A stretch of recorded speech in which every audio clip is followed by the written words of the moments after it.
Dans ma dernière vidéo, on a vu comment l'IA avec ChatGPT pouvait être un vrai piège pour en fait communiquer.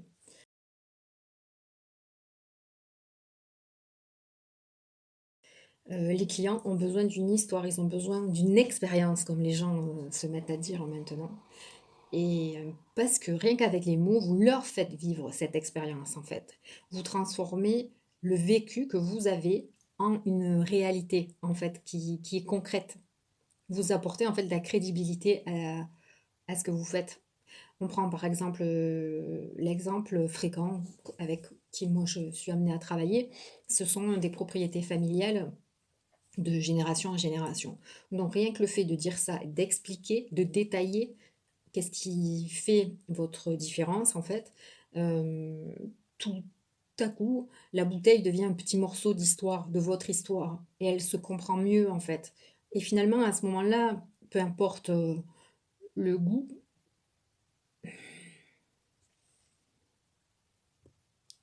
peu importe le goût, peu importe le, le- la qualité du vin, si ça résonne avec la personne, c'est un plus en fait pour qu'il aime votre vin ou en tout cas pour qu'il en achète, pour qu'il le recommande. Ça me fait penser que j'ai un atelier pro d'écriture pour les vignerons qui se fait en présentiel et dans lequel en fait on arrive à créer, comme je dis, le fil rouge de notre histoire pour raconter en fait les choses qui sont essentielles. Et il faut vraiment penser que quand on est vigneron, on est souvent au contact direct, soit des revendeurs, soit des courtiers, donc soit des revendeurs, des cavistes, peu importe, soit aussi des particuliers. Et que ce soit les uns ou les autres, ils ont besoin d'avoir le même discours. Et des fois, je ne sais pas pourquoi, on a tendance à donner des versions différentes, alors qu'en fait, elles sont très belles, toutes nos versions. C'est juste que il faut arriver à les lier. Maintenant que vous voyez pourquoi le storytelling est important, voyons comment identifier votre récit. Alors, pour identifier votre récit, la première étape, en fait, c'est de savoir quelle histoire vous voulez raconter. C'est pour ça que je vous parlais tout à l'heure de l'atelier pro d'écriture. En fait, pour les vignerons, c'est vraiment ceci qu'on met en lumière. Il faut, par exemple, commencer par votre héritage, votre histoire de votre domaine, des anecdotes familiales, des moments marquants. Et en fait, pour ça, il faut se poser. Il faut se poser, il faut savoir ce que l'on a envie de dire. Parce qu'en des fois, on n'a pas envie non plus de tout dire. Tout ne se dit pas. Il y a des fois une intimité que l'on peut conserver par pudeur, mais aussi parce qu'on n'a pas envie d'étaler forcément ce qui s'est passé. Mais on peut aussi trouver un angle pour parler euh, de ceci, parce qu'en fait, ce sont très souvent nos difficultés que l'on a rencontrées qui font écho en l'autre. On peut très bien raconter, là par exemple, il y a eu en 1956 un énorme gel sur le Libournais, enfin, d'ailleurs sur la France entière. Vous pouvez en parler par exemple en donnant le vécu de vos grands-parents ou de vos arrière-grands-parents à cette époque-là, la manière dont ils ont dû replanter le vignoble, la façon dont ils ont fait le choix finalement de certains cépages. Enfin voilà, par exemple, ça peut être des exemples, mais il y a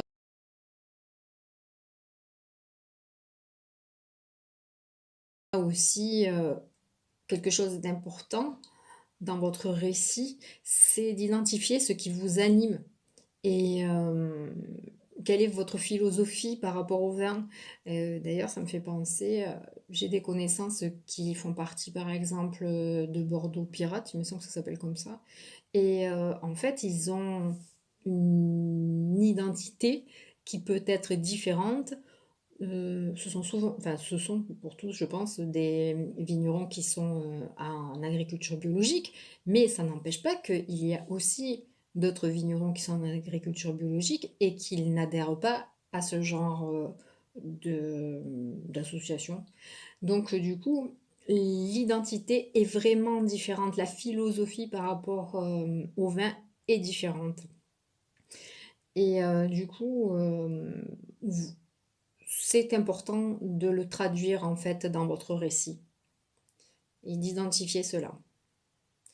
Donc, j'ai créé aussi une boussole pour les propriétés viticoles. En fait, c'est pas une boussole pour faire le choix du jour où il faut traiter ou de quel produit il faut utiliser, si je mets des steves ou si je mets des barriques. En fait, si je mets mon vin en barrique, en fait, c'est pas ça, c'est plus un outil qui permet de conserver cet alignement, en fait, en fonction des choix que l'on fait.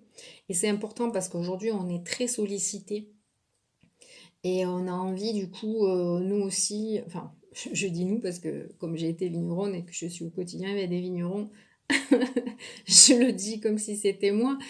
On a, enfin, et puis je vous vois faire surtout, vous avez envie d'être sur tous les fronts à la fois. Et c'est là où on s'éparpille et où on perd le sens de ce qui nous animait au départ quand on a été vigneron. Par exemple, je vais parler pour mon cas dans cette action-là. Moi, je sais qu'au début que j'ai été vigneronne, c'était pour faire du vin et c'était pour faire un grand vin et c'était pas pour planter des truffiers ou planter du paulownia, par exemple, quoi, en fait. Donc ça, c'est important de revenir à ce qui nous anime, nous, plus que ce qu'on voit autour de nous. Et comme je vous disais, on est très sollicité. Et donc ensuite, il y a la partie où il faut que vous transformez votre récit en contenu digital engageant, puisque ça c'est ma partie. Mais ce récit, n'empêche, ce storytelling, en réalité, il est aussi moteur de ce que vous allez partager oralement, de ce que vous allez mettre sur vos flyers, vos plaquettes, et de ce que vous allez aussi diffuser auprès des revendeurs, en fait, dans des dossiers de presse, par exemple, quoi, en fait.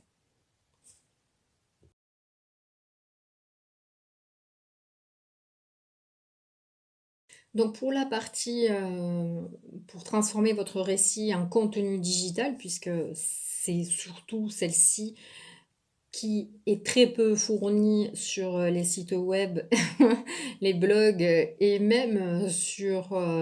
je suis souvent déçue de ce que je vois sur les réseaux sociaux où il y a très peu d'informations par rapport à ce que je vous disais sur vos valeurs, votre philosophie, pourquoi vous êtes vigneron en réalité, quoi. Donc, pour transformer votre récit en contenu digital engageant, le premier point à, à actionner, c'est vraiment d'avoir un blog sur lequel vous racontez votre histoire tout en optimisant le SEO.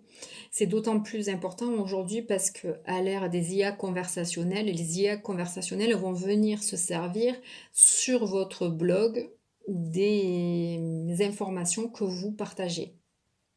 Donc du coup, plutôt que d'écrire juste notre vin blanc est fruité, il s'accompagne avec les huîtres par exemple, vous pouvez aller beaucoup plus loin dans le fait de raconter comment est né et sur quel coteau c'est exposé, quels sont les cépages, quels sont le choix du cépage, euh, j'avais fait un article de blog d'ailleurs pour une petite propriété viticole, je vous mettrai le lien sur le fait quand il avait créé sa nouvelle cuvée où c'était un assemblage de 4 cépages.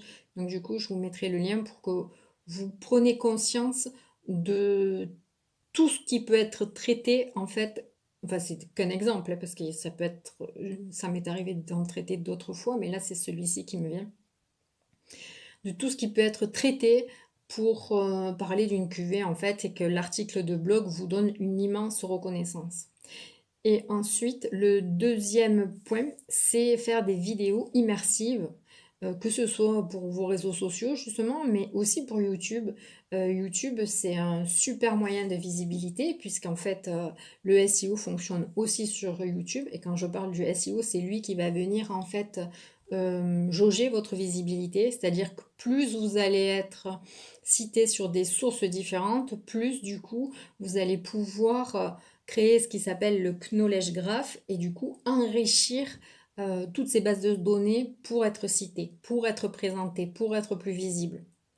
Donc les vidéos YouTube sont très importantes, elles vous permettent de montrer votre quotidien avec authenticité, mais si vous avez honte, parce que j'en connais qui ont honte de montrer là où ils travaillent, ben, en fait vous pouvez aussi prendre des photos et puis parler, vous exprimer devant la caméra et présenter par exemple des images, quoi.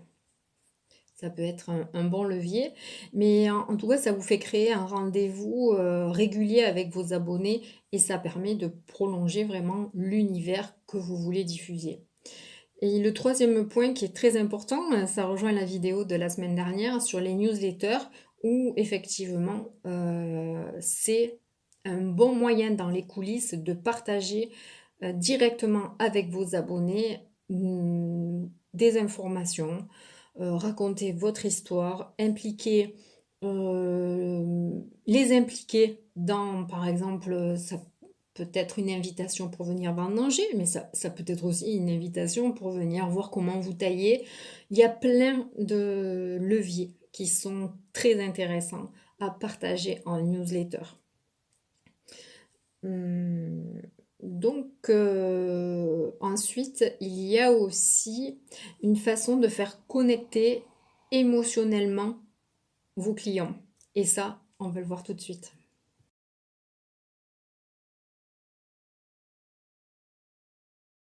Donc, pour créer une connexion émotionnelle en fait avec vos clients, vous devez leur accorder de l'attention.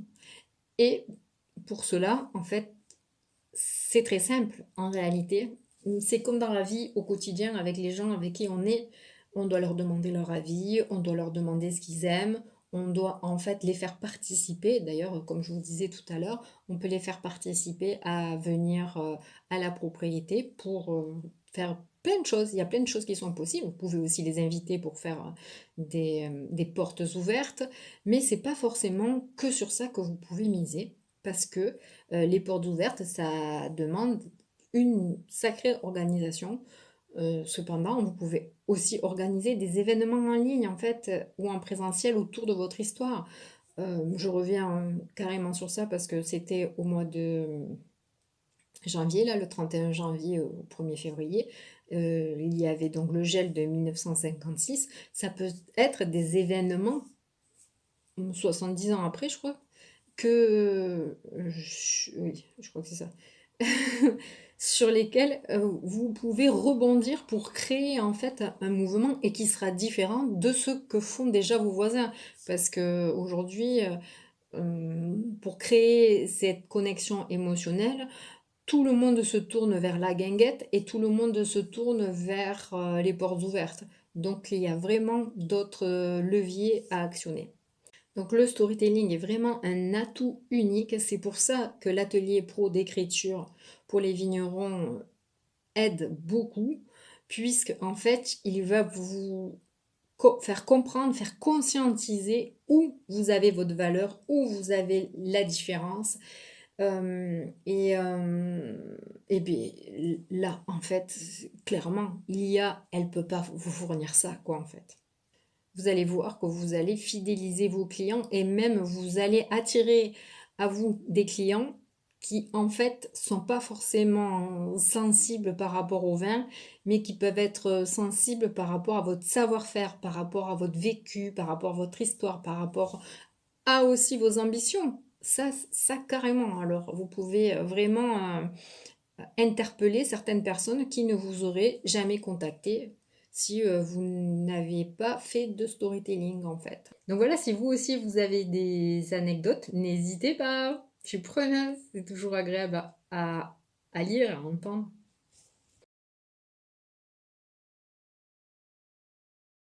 Alors je vous invite à liker, à partager et à laisser un commentaire aussi bah, une adec- une adec- une anecdote, une anecdote, c'est dur, une anecdote sur votre propriété viticole ou sur votre famille qui était dans le vin ou comment vous vous êtes lancé, qu'est-ce qui s'est passé.